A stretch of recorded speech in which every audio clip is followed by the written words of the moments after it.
En esta ocasión les quiero presentar a un político también muy joven. Él ha sido, entre muchos cargos, ha sido jefe delegacional, un par de veces, ha sido diputado 2 veces, y es nada menos que el responsable del Poder Legislativo de la capital de la República. Estamos en su oficina, él es Leonel Luna Estrada. Gracias, Leonel, por recibirnos. ¿Cómo estás? Al contrario, muchas gracias por la entrevista y por lo de mi joven. Ah, bueno, pues al menos te ves joven, ¿no? Eres más joven que yo y debes ser más viejo por todo lo que has hecho. Oye, a ver, déjame iniciar. Tú llegas, desde que ganó el PRD, regularmente llegaban a la Asamblea Legislativa, el diputado de su partido, que le tocaba coordinar más o menos con una mayoría o más o menos armada. A ti te toca un asunto bien complicado, porque llegaste en minoría, cuando menos en segunda fuerza, y tuviste que tejer. Fue complicado llegar a gobernar un órgano de porquillo de grillos en la Asamblea con una oposición tan radical.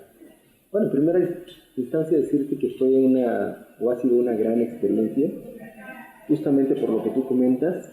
Efectivamente el PRD era segunda minoría o primera mayoría, y lo cierto es que, bueno, se tenía que generar una serie de acuerdos para poder transitar y darle gobernabilidad al órgano legislativo. Fue los primeros días una serie de acciones, de acuerdos, de concertaciones que se tuvieron que llevar a cabo con los coordinadores de los distintos grupos parlamentarios. Buscamos incluso en su momento acordar con Morena, pero desafortunadamente ellos tenían ya una línea muy clara, muy específica de no a todo, de estar a favor o en contra de todo lo que se presentara. Y bueno, pues no fue posible coordinarnos con ellos, pero sin embargo, sí, racionalmente, inteligentemente, pero sobre todo con una gran responsabilidad, los otros grupos parlamentarios decidieron generar acuerdos en lo general y de manera específica en la aprobación de algunas leyes. Oye, estos acuerdos, obviamente, básicamente con los dos partidos que tienen peso, PAN, PRI, después de Morena y el PRD, tienen un costo. ¿No fue muy alto el costo? ¿No tuviste que ceder mucho en aras de la gobernabilidad? No, me parece que fundamentalmente se dieron los equilibrios, que era lo que demandaban y demandábamos todos, es decir, el generar en primera instancia una condición que le diera gobernabilidad, pero sobre todo que permitiera transitar en los diferentes temas de la Asamblea Legislativa. Y de esta manera, yo diría, no cedimos, sino que más bien generamos un proceso de equilibrio donde evidentemente todos estuvimos de acuerdo. Oye, a ver, tú dices que Morena no entró, es la negativa, el no a todo. Sin embargo, cobraron puntualmente, metieron a todos sus asesores. Morena, ¿son flojos o por qué no quisieron trabajar? A mí me parece que fue una estrategia que ellos generaron desde el inicio de la legislatura. En primer instancia, déjame comentarte que fue un problema muy fuerte el distribuir las curules. Ellos no aceptaban esa distribución en primera instancia o esa propuesta. En segundo lugar, desde la distribución de las oficinas, ellos decían que querían solamente un piso para ellos. Pero no se daban cuenta que no cabían en ese piso y no querían compartir el piso con ningún partido político. Por eso 2 diputados se quedaron sin oficina. Posteriormente les ofrecimos el que pudiéramos redistribuir, les ofrecimos oficinas en el edificio de Gante, pero era una estrategia. La estrategia era justamente el oponerse a todo. Posteriormente convocamos a una reunión de la Comisión de Gobierno para justamente definir el tema de las comisiones. Tú sabes que en el órgano legislativo, la primera instancia donde se procesan las reformas, las iniciativas de ley, es justamente en comisiones. Ellos decidieron no integrarse a comisiones, y también, por supuesto, lo que corresponde a la Comisión de Gobierno, hay un equilibrio que depende del número de diputados que tenga cada grupo parlamentario, le corresponde a un representante de la Comisión de Gobierno. A ellos les tocaban 6, decidieron solamente estar 3. Yo diría que fue una estrategia y pues fue un trabajo a medias, porque no tuvieron voto en las comisiones, tampoco tenían voz, pero sin embargo decidimos darles voz, un tanto para generar un espacio de debate al interior de las propias comisiones. Pero lo que te puedo decir es que no estuvieron ni en las discusiones de las leyes, no estuvieron tampoco en la discusión del presupuesto durante los 3 años, buscando oponerse, pero sobre todo buscando, me parece, victimizarse. Oye, y al final les funcionó esa estrategia porque hasta ahorita las encuestas los señalan como favoritos, a pesar de que no trabajaron. Pues yo creo que no les funcionó porque en primera instancia no pudieron transitar tal vez propuestas que tenían algunos diputados. En segunda instancia me parece que tampoco había mucha calidad en cuanto al debate y tampoco había mucha calidad en cuanto a la presentación de reformas o iniciativas.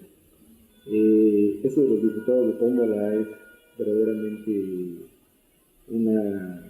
En ninguna parte del mundo, ¿verdad? En ninguna parte del mundo, pero además es antidemocrático totalmente. O sea, yo no pensaría que al interior de un partido político que se dice ser demócrata, de pronto sortearan a sus candidatos. Ellos dicen que es democracia, que puedes pagar a cualquiera. Sí, pero eso no es democracia. Democracia es cuando la gente decide quién, o los militantes de un partido deciden quién son sus candidatos. En este caso es una cuestión irrisoria. Yo creo que no les funcionó desde el término concreto de lo que pudieron muchos presentar. Porque quiero decirte que no todos estaban de acuerdo. Había diputados de Morena que nos decían: queremos integrarnos a las comisiones, queremos trabajar en las comisiones, pero había una línea muy clara del coordinador del grupo parlamentario, César Cravioto, pero sobre todo me parece que del presidente de Morena, de Martí Batres, de no querer trabajar. Entonces yo diría fueron legisladores a medias, porque al final del tiempo pues nada más participaban en el pleno. O sea, los amarraron. ¿A fin de cuentas los amarraron? Y bueno, hubo una división durante el lapso que duró esta legislatura, hubo una división fuerte en dos bloques que todo el mundo lo vio y lo constató, donde había un bloque que sí quería trabajar, que sí se sumaba a la discusión del presupuesto, por ejemplo, y había otro que pues, realmente quería mantenerse siempre en una condición, diría yo, de victimización. Pero me parece que lo contundente de esto es que pues, no le cumplieron a la ciudadanía, porque tú eliges a un representante popular para que trabaje, tú eliges a un representante popular para que sea propositivo, tú eliges a un representante popular para que genere reformas a las leyes de la ciudad, tú eliges a un representante popular para que haga propuestas en los puntos de acuerdo, y eso no sucedió. Oye, ¿se les descontó alguna vez dinero? Porque ustedes decían, si no trabajan, de hecho se amenazó, porque no asistían a descontar. ¿Se descontó o no se les descontó nada? ¿Cobraron todo? Hubo descuentos que hizo la mesa directiva en turno, además de que no se integraron a las comisiones.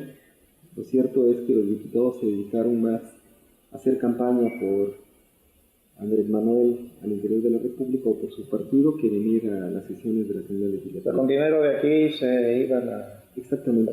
El más faltista, bueno, pues es César Cravioto, que es su coordinador, y otros muchos más. Oye, ellos dicen que no se integraron a las comisiones porque ustedes los agandallaron. Tú, Jorge Romero, Betanzos, se pusieron de acuerdo y les dejaran las obras, que por eso no se integraron. Bueno, nosotros invitamos a una mesa de acuerdos, a una mesa de generar justamente una ruta para definir, como se hace en todas las legislaturas, en todos los congresos, no solamente del país, sino del mundo, diría yo, y ellos sencillamente decidieron no asistir. Oye, a ver, el jefe de gobierno, que aunque no se dice que él se dice que no es periodista, emanó del partido en el que tú estás, y regularmente se recarga mucho, como debe ser, las tareas, sus propuestas en la Asamblea Legislativa. Y ustedes le aprobaron prácticamente todo. ¿Por qué le aprobaron el aumento del metro, por ejemplo, y las fotomultas que tanto daño les causó a ustedes como partido? Bueno, en primera instancia yo no veo que de pronto haya una separación o una distancia entre el legislativo y el ejecutivo. Tienen que caminar de la mano justamente por el modelo mismo de gobierno de la ciudad. Pero tiene que haber independencia, ¿no? Se supone que son contrapesos. Por supuesto que hay independencia, pero me refiero a que debe haber coordinación. Debe haber coordinación porque lo que se decida en el órgano legislativo repercute en la ciudad, y también en consecuencia lo que se decida en el propio ejecutivo y en la asamblea tiene que ver mucho con el impacto de la ciudad. Partiendo de una agenda concreta de la Ciudad de México, que es muy compleja, tanto por su extensión como por la población y por los niveles de marginación que de pronto se dan. El tema del metro no nos correspondió a nosotros, Pero es el partido, ¿no? Esa fue una decisión que tomó directamente el Ejecutivo en su momento. Sí pedimos información, por supuesto, y sobre todo yo considero que era necesario el crear un fideicomiso para el metro, dadas las condiciones en las que se encontraba, en las que se encuentra, diría yo, hace falta mucha inversión en el metro. Veníamos arrastrando años de abandono del propio metro. En el 2006 no se construyó un solo kilómetro de metro. La ciudad lo requiere, la ciudad lo requería en ese momento. Gobierno perredista, por cierto, aunque ahora aunque estaba ya sabemos quién, pero era el gobierno perredista. Era el gobierno perredista, pero bueno, era decisiones que tomaba el Ejecutivo en su momento. Del metro, que sí les tocó a ustedes, tampoco se construyó un centímetro de metro, con la el metro se está construyendo la ampliación de la línea 12 del metro. No, pero lo dijo desde que llegó. Que viene de Izcuac a la terminal de observatorio, y se están ampliando dos líneas del metro, que es la línea 7 y la línea 9 del metro. En cuanto a las fotomultas, nosotros no decidimos en cuanto a las fotomultas. Sí, por supuesto, hemos insistido en que debe haber transparencia en cuanto a los recursos. Desde el primer momento en el que se publicó en el diario, en la Gaceta del Gobierno de la Ciudad de México, solicitamos una reunión con el Secretario de Seguridad Pública para conocer de los procedimientos de contratación de la empresa que daría inicio a este programa, y posteriormente, a través de la cuenta pública y a través de los distintos instrumentos de fiscalización que tiene el propio órgano legislativo, estamos dando el seguimiento correspondiente. Yo en lo personal creo que las fotomultas ya deben desaparecer. El objetivo fundamental de las fotomultas era y es el generar una cultura de la vialidad en esta ciudad. El que se respetaran las líneas peatonales, el que se respetaran los límites de velocidad y el que se respetara el ciclista. Me parece que, de acuerdo a los datos que tenemos, han disminuido los accidentes de tráfico, han disminuido los accidentes con peatones. Me parece que ya tenemos una cultura, ya diría yo, de avanzada. Creo que ya las fotomultas deben de desaparecer, pero antes, y lo hemos solicitado, lo hemos hecho públicamente y lo está haciendo la Secretaría de Seguridad Pública, debe haber una auditoría de desempeño, debe haber una auditoría y una encuesta de satisfacción en el tema concreto de las fotomultas. Oye, a ver, si bien es cierto que como diputados no fue decisión de ustedes ni el aumento del metro, con la decisión de gobierno, ni las fotomultas, pero como perredistas, ustedes no permitían eso, ustedes defendían a la ciudadanía. ¿No crees que la abandonaron? Tu partido ya no defiende a la ciudadanía, y por eso es que los están castigando ahora. No, yo no consideraría eso. Yo diría que habría que hacer un análisis integral de los avances que tuvimos como grupo parlamentario, las propuestas que presentamos como grupo parlamentario. Yo te podría decir que una de las propuestas importantes que hizo el grupo parlamentario fue justamente el tema del combate al narcomenudeo. Yo mismo presenté una iniciativa de iniciativas y también una reforma al Código Penal para combatir el narcomenudeo en la ciudad. Es un tema muy importante que no solamente daña a la estructura social, sino a la familia misma. También presentamos una iniciativa para el tema del desarme, que es muy importante. Tenemos problemas muy graves de violencia justamente por la aportación de armas. Pero me parece que lo más importante es cómo coadyuvó el grupo parlamentario en la elaboración del texto de la Constitución de la Ciudad de México, que no estuvimos presentes los diputados que integramos la Asamblea Legislativa, pero sí tuvimos un grupo parlamentario el cual estaba en perfecta sintonía con el grupo parlamentario del PRD. Aportamos mucho a la Constitución y lo más importante, las iniciativas que presentamos en lo correspondiente a la ley secundaria o la legislación que prácticamente deviene de la propia Constitución. La ley orgánica de las alcaldías, la ley orgánica del Congreso, la ley orgánica del Poder Judicial y la ley orgánica de la Acción Pública de la Ciudad de México, entre otras más. Y otro de los logros importantes fue que generamos una serie de reformas que en muchas políticas públicas se convierten en ley, como el caso de la sustentabilidad alimentaria. Eso es muy importante. Es decir, ahora ya no se desperdician o no deben de desperdiciarse alimentos en la ciudad, todo tienen que ir a los bancos de alimentos. Antes había una cantidad importante de alimentos que se desperdiciaban, generamos la ley de comedores comunitarios y dimos un marco de protección integral aún más a las mujeres, a los niños y a los adultos mayores. Y a pesar de todo eso, esta legislatura, la que tú presides, ha sido calificada por muchos como una de las más improductivas. ¿Tú coincides con eso? Absolutamente en desacuerdo. Absolutamente en desacuerdo porque me parece que una legislatura no se mide por el número de iniciativas o leyes que genera o reformas que genera.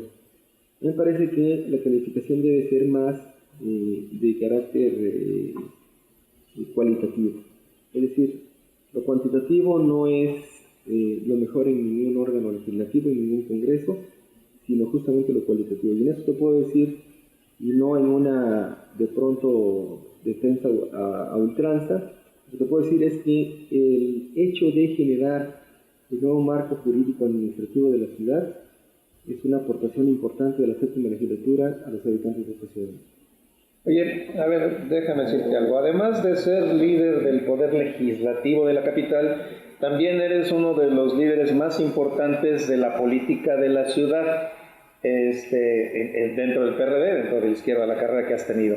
Miguel Ángel Mancera fue mal calificado a su salida, de los peores gobernantes. ¿Eso le afecta al PRD, ya no como diputado, tu tarea como líder político, le afecta al PRD ahora en las campañas? A mí me parece que se hicieron cosas importantes durante este sexenio. Me parece que no se comunicaron bien. Y justamente de pronto esa percepción pudiera existir. Pero yo te puedo decir que se invirtió mucho, y lo digo no en términos abstractos, lo digo de acuerdo a la documental que nosotros tenemos de las cuentas públicas. Se invirtió mucho en infraestructura de esta ciudad, se construyó una cantidad importante de hospitales, se generaron programas importantes de carácter social, se generaron políticas públicas que de pronto no son bienvenidas, como el tema de las fotomultas. En muchos países del mundo las fotomultas existen. De hecho, la Ciudad de México ya tiene un sistema de fotomultas. Es decir, no fue una cosa novedosa. A mí lo que me parece es que no se supo comunicar bien esas acciones.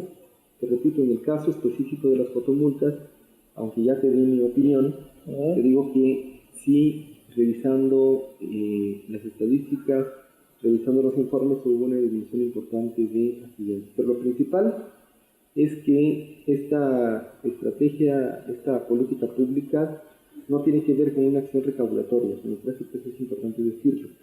Es una acción de carácter social, y por eso yo digo que se debe de generar una encuesta de satisfacción y revisar si todavía es conveniente que existen las fotomultas o bien desaparecer. Hemos avanzado en términos de la cultura vial. Ok, considerando que no se cacareó el huevo, que se hicieron cosas buenas, pero no se presumieron, no se pudieron comunicar. ¿Por qué no pasamos al tema, por ejemplo, de por sí no iba muy bien el gobierno y luego nos cae el sismo, que tú estabas en sesión ese día cuando se empezó a mover todo? Tareas de reconstrucción. Ahorita, en junio de 2018, ya son 10 meses del sismo, oye, y no le dan soluciones a nadie. Criticaban al PRI en el 85, que se escondió, lo cual fue cierto, pero en unos meses ya tenían un organismo, Renovación Habitacional Popular, que tú lo conociste, en donde daba soluciones. 10 meses y todos los damnificados no saben ni qué. Bueno, le hemos dado seguimiento puntual al proceso de reconstrucción. Yo te puedo decir que en primera instancia el sismo del 19 de septiembre pasado fue mucho más impactante y afectó a mucho más demarcaciones que el sismo del 85. En el sismo del 85 hubo una afectación grave al centro de la ciudad, a la zona norte de la ciudad como Tlatelolco, pero en esta ocasión, y lo digo con conocimiento de causa, se afectó la zona periférica, diría yo, de la ciudad, es decir, delegaciones como Xochimilco, como Tláhuac, como Magdalena Contreras, Coajimalpa, Álvaro Obregón, Tlalpan, que no se dio en el sismo del 85. Por eso nosotros decidimos generar una ley que tuviera una serie de capítulos partiendo de la afectación diversa que se dio en la ciudad. Es decir, cada capítulo pretende atender a una zona y pretende también atender a un sector de los que fueron afectados. Por eso tenemos en la ley una propuesta de reconstrucción de vivienda rural. Por eso tenemos en la ley una propuesta de reconstrucción de vivienda multifamiliar vertical. Tenemos una propuesta de vivienda unifamiliar, e incluso para los causadientes que no tenían forma de cómo de pronto generar una alternativa. Pero concediendo que ya está en la ley, pero pues no está. A eso voy. A mí sí soy edificado, no importa la ley, yo no tengo casa. A eso voy, justamente. En primera instancia, bueno, elaboramos esa ley de la cual debería de derivarse un proyecto de reconstrucción, un programa de reconstrucción. Y también la ley dice que cada uno de estos capítulos se tiene que generar un programa, y también, por supuesto, se debe de generar todos los mecanismos de facilitar la tramitología, y también, por supuesto, las facilidades fiscales, administrativas y jurídicas en primera instancia. Posteriormente, bueno, el órgano legislativo tenía que elaborar el decreto de presupuesto, como sucede todos los años.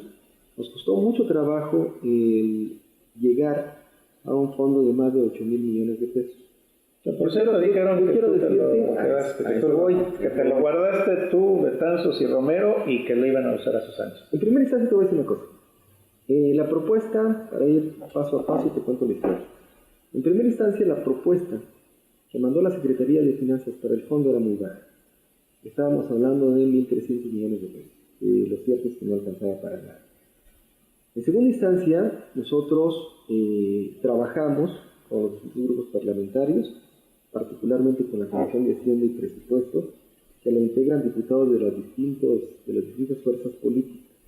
Trabajamos en un modelo que permitiera disminuir recursos a las dependencias que de manera histórica se daban para constituir un fondo robusto, es decir, reorientamos los recursos. A quien le quitáramos de alguna manera afectada en términos de su presupuesto algún tipo de acción o algún tipo de programa o de proyecto. Pero era una emergencia, ¿no? Pero era una emergencia, pero también hay que considerar que los ingresos seguían siendo los mismos y los egresos tenían que modificarse precisamente por el fondo.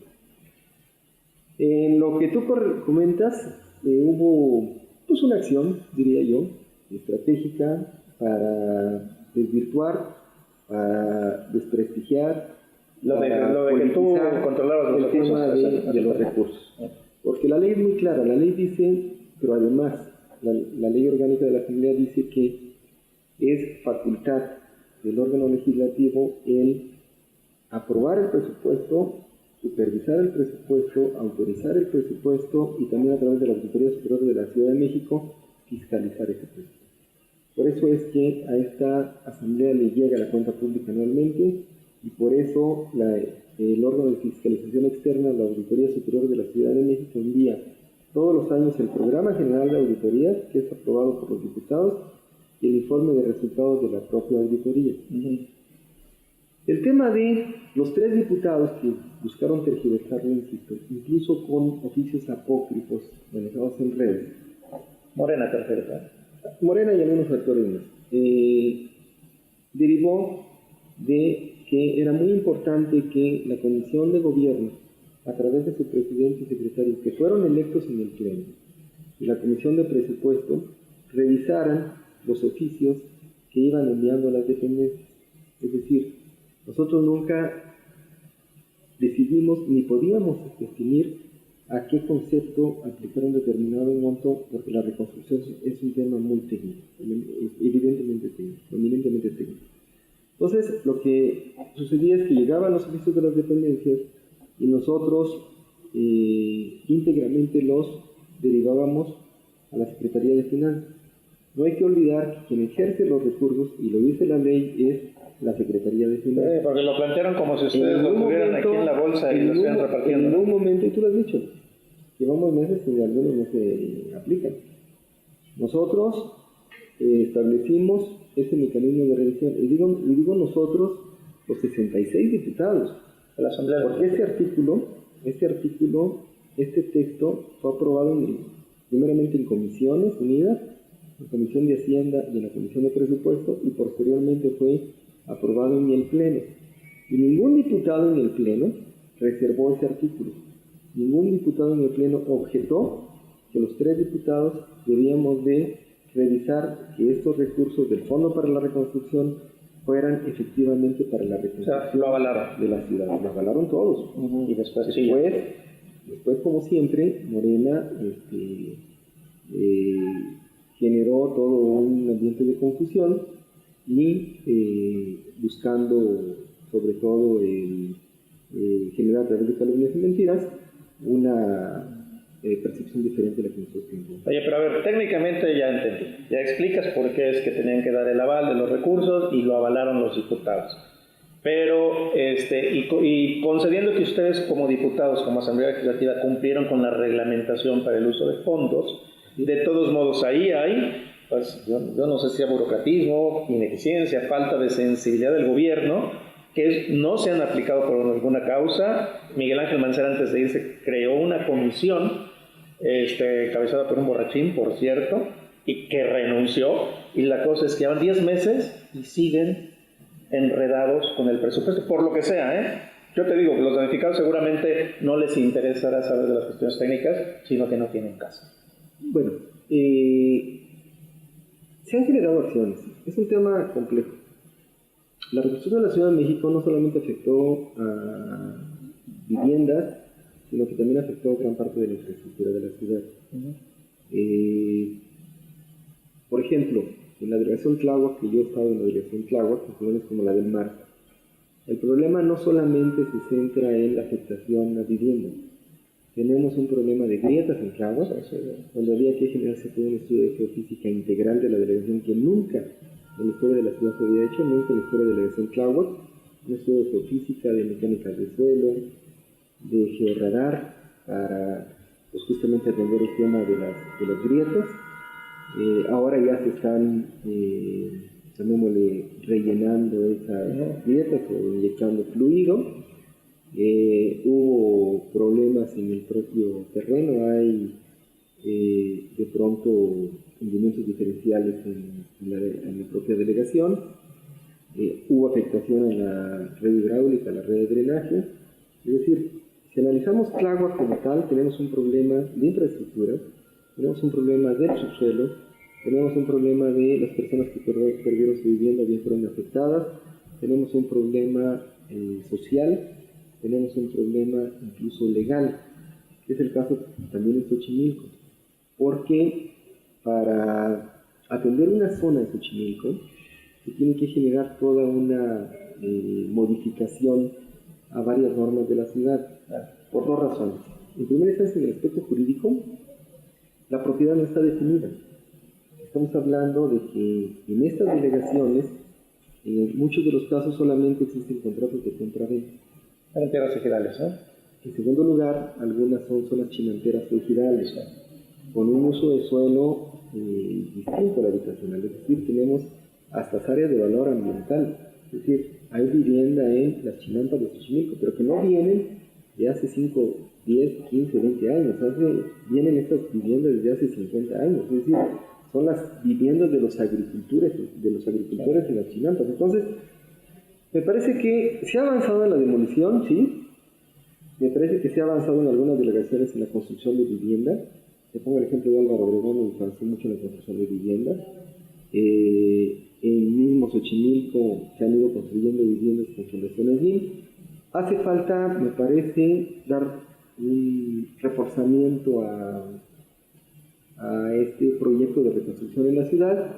Y bueno, como primicia te lo digo, el gobierno de la ciudad, el jefe de gobierno, me mandó una iniciativa para reformar el artículo 14 y poder reformar también el decreto de presupuesto para generar un monto específico que se va a traducir en un fideicomiso para atender a través de recursos directos o vía las instituciones a los que sufrieron afectaciones o la pérdida de su vivienda. Es decir, estamos hablando de un fideicomiso a fondo perdido para apoyar a una cantidad importante de familias que habitaban en conjuntos habitacionales verticales y en conjuntos habitacionales unifamiliares. A ver, sí le creemos. Te voy a decir por qué.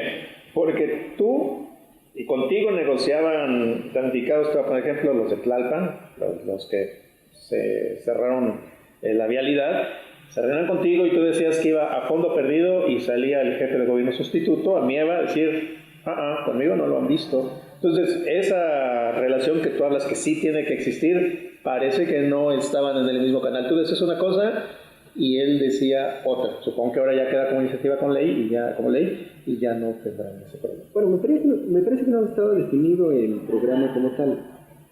Yo atendí y sigo atendiendo a varios grupos de damnificados, no solamente de damnificados unidos, sino a damnificados de Benito Juárez, a damnificados de Tlalpan, a damnificados de Coyoacán, de distintas delegaciones. Hicimos un planteamiento en la Comisión de Reconstrucción justamente de este proyecto, es decir, el crear un fideicomiso, el que este fideicomiso tenga los recursos suficientes. Estoy hablando que de lo que nos manda el Ejecutivo, de casi 640 millones de pesos, nosotros estamos ahorita justamente haciendo modificaciones para que podamos alcanzar alrededor de 2.800 millones de pesos o casi 3.000 millones de pesos para atender a todos y arrancar con todo lo que corresponde al tema de vivienda, no de infraestructura, de vivienda únicamente. Ojalá porque ya van ahí. Pero a ver, vamos a dejar el sismo del año pasado y vamos al sismo político que parece que se les avecina. Parece que este arroz ya se coció, dicen muchos, no solo con Andrés Manuel, sino aquí en la ciudad con Claudia Sheinbaum, y que ya ni noqueando ganan ustedes. ¿Tú cómo la ves? Yo creo que no, me parece que... ¿Tú también ves que las encuestas son chalas? Hay todavía... Me parece que hay que revisar las encuestas, pero no en términos de los resultados. Hay que revisarlas en términos de la metodología que se aplica. Mucha gente ha criticado eso. Hay encuestas de 150 muestras. 150 muestras no son representativas en absoluto de una ciudad tan grande como la Ciudad de México, y menos de un país de casi 100 millones de habitantes o más. Oye, pero todas coinciden en lo mismo, ¿eh? Bueno, pero también partamos de algo. Dicen los clásicos, ¿no? Y los conocedores del tema, que el ciudadano toma la decisión en los últimos 10 días de campaña en el momento de emitir su voto. Yo creo que sí. Tenemos una cantidad importante de indecisos y tenemos una cantidad importante de personas, de ciudadanos, que se han negado a responder por qué partido votaría. ¿Crees que esos tengan el ambiente a favor de...? Habrá que ver. Yo creo que en los últimos días hemos visto cosas que de pronto echan para abajo temas como la honestidad, el combate a la corrupción, porque actores de ese partido político que tú comentas pues están justamente demostrando que dicen una cosa y actúan de una manera absolutamente diferente. Si estaban con ustedes y desde entonces eran igual de moñosos. Por eso ya no están, porque se fueron los malos. Oye, a ver, Alejandra Barrales ha sido muy cuestionada en sus bienes, en sus finanzas en general. Ha sido muy atacada. ¿Crees que fue la mejor opción a toro pasado Alejandra como candidata por esto que está arrastrando? Alejandra Barrales es una mujer con experiencia, tú la conoces muy bien, es una mujer que ha ocupado cargos importantes en la administración pública, es una mujer, no solo en la Ciudad de México, sino también en otras entidades, es una mujer que ha sido legisladora durante muchos años, y para gobernar esta ciudad hay que conocerla. Para gobernar esta ciudad se tiene que tener sensibilidad. Para conocer esta ciudad se tiene que tener también una visión importante del país y del mundo. Yo considero que es la mejor propuesta, no solamente porque es candidata de mi partido, sino también por la trayectoria misma de Alejandra. Yo creo que lo que está en discusión en este momento en el país son dos modelos diferentes. Y no lo digo como pose, ni mucho menos lo digo como una mera estrategia de proselitismo político. Lo digo en términos de la realidad de este país. Lo que Morena plantea es regresar al nacionalismo revolucionario, que fracasó en su momento, que es un plan imagínate tú, del sexenio de López Portillo, y un plan distinto, no solamente económico-político, de relación con el mundo. Lo que México necesita es inversión. La inversión crea empleo, la inversión genera una movilización importante y un movimiento importante de la economía. Me parece que se han dicho muchas mentiras, me parece que de pronto hay cosas que son inviables de poder de pronto cumplir. Yo creo que el gran riesgo que tendría Andrés Manuel López Obrador sería ser presidente y luego no cumpliera lo mucho que prometió. El construir una refinería, como él dice, en Tabasco, pues la verdad es que es un absurdo. Yo soy administrador público de carrera de hace 30 años. Y una obra de esa naturaleza te lleva cuando menos, unos 7 años para que se pueda construir. A menos que pretenda reelegirse como Chávez, creo que es absolutamente inviable. Eso es buena. Y luego a lo mejor ya parece entonces ni siquiera hay petróleo, ¿no? Ya para qué la queremos. No, pero además, me parece que está fuera de contexto porque lo que buscan los países avanzados en el mundo es tecnologías sanas, limpias, ¿no? Y lo que debemos de fomentar en México, en la ciudad particularmente, es el transporte público y transitar de automóviles de combustión interna a automóviles eléctricos o híbridos. Esas propuestas, tanto el modelo económico como las políticas que plantean, lo cierto es que nos llevarían a una quiebra en la ciudad y en el país. Oye, a ver, ¿por qué no te lanzaste para alcalde de Álvaro Obregón? Porque es una zona que conoces muy bien.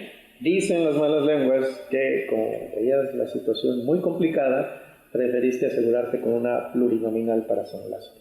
Eso es falso. Yo lo valoré, por supuesto que estaba alto en las encuestas. Mi partido me hizo la propuesta en varias ocasiones, pero me parece que en primera instancia no era lo correcto. Ya fui ya 2 veces jefe delegacional en Álvaro Obregón. Quiero mucho a Álvaro Obregón, conozco muy bien a Álvaro Obregón, conozco su problemática, pero me parece que hay que dar paso a las nuevas generaciones, en primera instancia. En segunda instancia, ha sido una experiencia importante en mi vida, por supuesto, ser jefe delegacional, como lo ha sido presidir la Comisión de Gobierno. Y bueno, pues en la vida política tienes que buscar otras alternativas que no solo te permitan aprender, sino que también parecerá posible contribuir al desarrollo de la ciudad y del país. Oye, pero ¿y por qué pluri? Nunca has sido pluri, siempre te has ganado tu lugar en la calle, en los votos. ¿Por qué no le apostaste a los votos? Por muchas razones. En primera instancia porque tengo una encomienda en el órgano legislativo que tenía que terminar. No te daba tiempo de andar en campaña. No creo que hubiera sido lo correcto. El órgano legislativo no ha terminado sus tareas, les hacen falta aún algunas leyes que tenemos que aprobar en primera instancia, y en segunda instancia, bueno, pues fue una decisión también del partido. Los pluris en el PRD y en muchos partidos de pronto se definen por no es un algoritmo ni mucho menos, pero se definen por la experiencia y la aportación que puedas dar en la Cámara o en el Congreso, contrario a Morena, que se definen por tómbola. Muy bien. Hace unos cuantos días se publicó en un periódico que tienes una maquinaria aceitada en Álvaro Obregón para contrarrestar a Morena. Alaida, que bueno, hoy es 14, ¿verdad? 14 de junio, acaba de salir un videito de todo lo que se gasta en perfumes y demás, pero que tú tienes una maquinaria muy aceitada para conservar la delegación, ¿cierto? No, yo diría que el partido en Álvaro Obregón está fuerte. No es Leonel Luna, es el PRD en Álvaro Obregón y ahora es el Frente. Es decir, es Acción Nacional, Movimiento Ciudadano y el PRD. Es decir, estamos hablando de la militancia que tiene en Álvaro Obregón, los cuadros que tiene el partido en Álvaro Obregón y también, por supuesto, el proyecto que se tiene como frente para Álvaro Obregón. Estamos hablando de no ideología, estamos hablando de programas. He seguido muy de cerca las propuestas de cada uno de los diputados, del alcalde o el candidato alcalde Álvaro Obregón, y lo cierto es que hay propuestas importantes. Y yo las avalo y las comparto también porque conozco perfectamente bien Álvaro Obregón. Oye, en caso de que se cumplieran los pronósticos en los que tú no estás de acuerdo, ya nos dijiste, de que el PRD sea arrasado, ¿qué pasaría con el PRD? ¿Desaparecería, se refundaría o de todos modos se tiene que refundar? No, independientemente de lo que suceda, que yo auguro que al PRD le va a ir muy bien. Sí se requiere, como cualquier partido político en el mundo, una refundación. Me parece que el PRD debe estar a la altura de las expectativas de la ciudadanía. Me parece que el PRD debe de transitar a un esquema distinto de acuerdo a lo que acontece en el mundo. Me parece que el PRD también debe enfrentar de pronto el antisistema que se ha generado, no por culpa del PRD solamente, sino que por culpa, siendo autocríticos, pues de toda la clase política y de los partidos políticos en el país. Es una transformación que debe darse y que se ha dado ya en muchísimos países y es una constante en el mundo, ¿no? Oye, Toro Pasado, ¿crees que haya sido bueno aliarse con el PAN? Porque eso les hizo perder identidad, los han criticado mucho, son agua y aceite. ¿Qué lo decían? Yo lo veo bien en términos de, insisto, los programas, los proyectos, pero sobre todo lo veo bien por algo que es muy importante decirlo y que me parece que es lo que va a suceder en el país y en la ciudad, el generar gobiernos de coalición. Es decir, ya no que una persona de manera unilateral tome las decisiones, sino que esté en manos de, llamémosle, un colectivo de propuestas de los propios partidos, pensando siempre que eso establece justamente el acuerdo de la coalición, en el sentido de que las mejores propuestas sean los que encabecen los puestos de mayor relevancia y estratégicos en la administración pública. No, yo soy administrador de carrera, ya te estás anotando. Lo digo desde esa perspectiva, no me estoy anotando, así lo digo como una evaluación incluso de carácter académico, ¿no? Okay, eso está bien, pero primero tienen que llegar. El PAN, yo cuando veo mucha gente también lo ve así, no les ha aportado mucho en las campañas, ¿eh? Primero tienen que llegar para que se haga lo que tú dices, que creo que estaría interesante, un gobierno de coalición, pero primero hay que ganar, ¿no? Es como hay que agarrar el conejo para luego cocinarlo. En eso estamos, justamente en eso estamos, y yo creo que más allá de lo que dicen las encuestas, los resultados van a ser diferentes. La Ciudad de México tiene una cultura política de hace muchos años, la Ciudad de México tiene una ciudadanía informada, y partiendo de ahí se van a dar las decisiones, en el momento de que se emite el voto. Qué bueno que tengas. ¿Tú confías en la estructura del PRD, como dijo la semana pasada Manuel Granados? Pues yo confío en la militancia del PRD, confío en los militantes activos que tiene el PRD y también en la gente que cree en el PRD. Bueno, me da gusto que el PRD ha aportado mucho a la ciudad. Lo que yo veo es más bien una, de pronto, situación de carácter antisistémico, que hay que valorarlo, y aprovecho para decirlo al influyente. Si tú te vas a casar y de pronto estás muy enamorado y tal vez conseguiste que tu boda fuera en la Catedral de la Ciudad de México e invitaste a todos tus amigos y familiares y la novia no llega, lo menos que debes hacer es casarte con la primera que pase, porque no la conoces, porque no sabes quién es, porque no sabes cómo puede actuar. Me parece que eso puede pasar si no razonamos el voto. Casarnos con el primero que pase, porque trae un discurso antisistémico, votar por el primero que pase, porque dice transformar el país o promete transformar el país, o casarte con el primero que pase, que ofrece lo imposible y lo que de pronto es inviable y que por supuesto no va a cumplir. Al principio me sonabas como Alfredo Palacios, pero ya ahora, ya al final, ese es un buen ejemplo. Oye, me da mucho gusto que estés confiado en tu partido, en tu candidata, en tus candidatos. Mira, ya para finalizar, te quiero hacer 10 preguntas rápidas y lo primero que se te venga a la mente, ¿no? Laida. Ha vivido del sistema igual que su papá. Lalo Santillán. Un poco oportunista, o mucho oportunista, y buscando un beneficio personal. René Bejarano. Pues no necesita analizar mucho más. Andrés Manuel. Populista. Marcelo. No tengo mucho que hablar de Marcelo. sea, no cuenta, pues. La sociedad lo juzgará, no creo que no es un actor que es importante en nuestra vida. Miquel. Miquel, fantasías Miquel, promete lo que no se puede. 100 kilómetros de metro es inviable, 1 millón de cámaras no alcanza el presupuesto de 6 años. Calculado. Alejandra Barrales.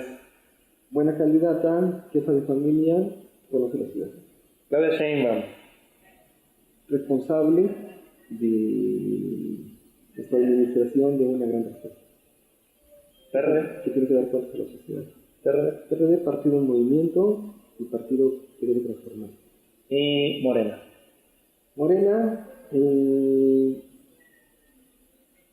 sin ruta, con un líder autoritario, donde se hace lo que él dice, un partido familiar. Muy bien, Leonel. Oye, por mi parte, esto no sé si tú quieras agregar algo para cerrar o ya ahí le dejamos. No solamente agradecer la entrevista, me parece que hay mucho que ver, estamos viviendo un momento histórico importante, no solamente en la ciudad, sino en el país. E insisto, hay que diferenciar entre los dos modelos que están en juego. Yo diría más bien esto es un plebiscito. Un sí o un no a un modelo populista, a un modelo arcaico, a un modelo sin una perspectiva económica concreta, a un modelo que nos puede llevar a otra Venezuela. Bueno, pues muchas gracias a los seguidores del Influyente y nos vemos la próxima semana. Gracias.